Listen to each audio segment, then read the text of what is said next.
സുഹൃത്തുക്കളെ, സഹകാരി ബന്ധുക്കളെ, തെരഞ്ഞെടുപ്പുമായി ബന്ധപ്പെട്ട് സ്വാഭാവികമായും യോഗങ്ങൾ സംഘടിപ്പിക്കാറുണ്ട്.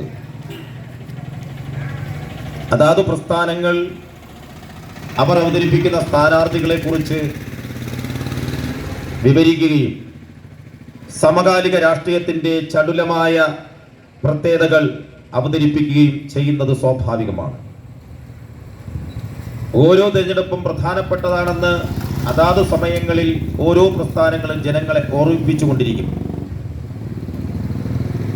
പക്ഷേ യാദൃച്ഛികമാണോ എന്നറിയില്ല, ഈ തെരഞ്ഞെടുപ്പ് പരമപ്രാധാന്യമുള്ളതാണ്. ഈ രാജ്യം ഇന്ത്യ എന്ന ഫെഡറലിസത്തിൽ നിലനിൽക്കണമോ വേണ്ടയോ എന്ന് തീരുമാനിക്കുന്ന തെരഞ്ഞെടുപ്പാണ് കടന്നു വരുന്നത്. 2024 ഏപ്രിൽ മാസം 26-ാം തീയതിയാണ് കേരളത്തിലെ 20 ലോക്സഭാ മണ്ഡലങ്ങളിലും തിരഞ്ഞെടുപ്പുകൾ പ്രഖ്യാപിച്ചിട്ടുള്ളത്. ഈ രാജ്യത്തെ തിരഞ്ഞെടുപ്പ് പല ഘട്ടങ്ങളിൽ നടക്കുമ്പോൾ അത്ര ചെറുതല്ലാത്ത ഈ കേരളത്തിൽ ഒറ്റ ഷെഡ്യൂളിലാണ് തിരഞ്ഞെടുപ്പ് കമ്മീഷൻ ഇലക്ഷൻ നടത്താൻ നിശ്ചയിച്ചിട്ടുള്ളത് എന്നുള്ളത് കൊണ്ട് തന്നെ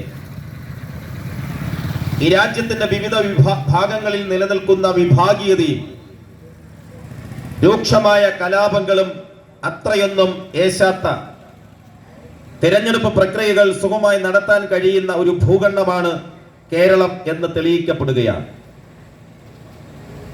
എത്ര തന്നെ അഭിപ്രായ വ്യത്യാസങ്ങളും വൈരുദ്ധ്യമായ ചിന്തകളും പുലർത്തിയാലും ഭാരതീയ ജനതാ പാർട്ടിയുടെയും സംഘപരിവാറിന്റെയും പ്രവർത്തകരും കോൺഗ്രസുകാരും ഉറപ്പായും രഹസ്യമായിട്ടെങ്കിലും സമ്മതിക്കും, കേരളത്തിൽ ഇടതുപക്ഷ ഗവൺമെന്റ് ഭരണത്തിൽ നിലനിൽക്കുന്നത് കൊണ്ടാണ് ഇത്തരത്തിൽ ഒറ്റ ഷെഡ്യൂളിൽ നമുക്ക് തെരഞ്ഞെടുപ്പ് നടത്താൻ പാകപ്പെട്ടത് എന്ന്. എന്തുകൊണ്ടാണ് ഈ തെരഞ്ഞെടുപ്പിന് പ്രാധാന്യം വരുന്നത്? രാജ്യത്തിന്റെ മതേതരത്വ മൂല്യങ്ങൾക്ക് കളങ്കം ചാർത്തുന്ന പ്രവർത്തനങ്ങളുമായി രാജ്യത്തെ നയിക്കേണ്ടവർ മുന്നോട്ട് പോകുമ്പോൾ ഒരമ്മ പെറ്റ മക്കളെ പോലെ ഈ രാജ്യം നിലനിൽക്കണമെന്ന് ആഗ്രഹിക്കുന്ന ഒരു ജനതയുടെ മുന്നിലേക്ക് മതാന്ധത പടർത്തുമ്പോൾ അരുത് എന്ന് പറയാൻ ലോക്സഭയിൽ ഇടതുപക്ഷ ചിന്താഗതിക്കാർ ഉണ്ടാകണം എന്നുള്ളതാണ് ഈ തെരഞ്ഞെടുപ്പിന്റെ ഏറ്റവും വലിയ സവിശേഷത. ഞാൻ അതിലേക്ക് വിശദമായി കടക്കുന്നതിന് മുമ്പ്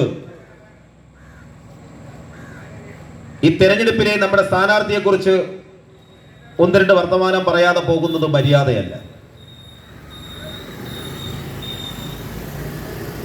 കമ്മ്യൂണിസ്റ്റ് മാർക്സിസ്റ്റ് പാർട്ടിയുടെ സ്ഥാനാർത്ഥികളെ കുറിച്ച് നിങ്ങൾ ഒന്ന് മനസ്സിലാക്കണം.